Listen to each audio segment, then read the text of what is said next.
Айнагүл, sen мынакей мындан мындай кылып туруп, илип түйүп кетесиң бар көзтүгү мына. Караңыз, Bismillahirrahmanirrahim. Мындай кармайт, Мен койдум, бердим ба? Эми түйө бер. Колуңа илип ал.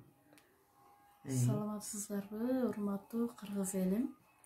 Мен үйдө жөн отургандан кичине мага ыңгайсыз болот. Ошого Айнагүл Исмаилова эжекемдин жанына келип, түймө түйгөндү үйрөнүп атам. Ошондо мындай дедиңиз, Саласың, артын жип дийлесиң. Анан кайра артка чыгарасың. Так. Өтө оңой деп ойлочумун мен бул ишти чындыгын айтканда. Бирок кичине баары бир ар бир иштин кыйынчылыгы бар экен.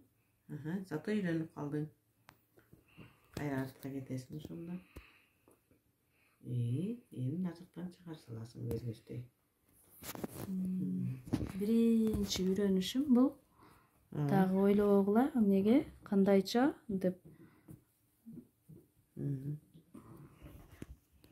Кандайча, мындайча деп туура эмес түшүнүүлөр болбосун. Биринчи жолу могу эмне деп коет муну атын? Шиш. Кармап, биринчи жолу кармап атам, чындыгын айтканда. Ошо эмеден саласың.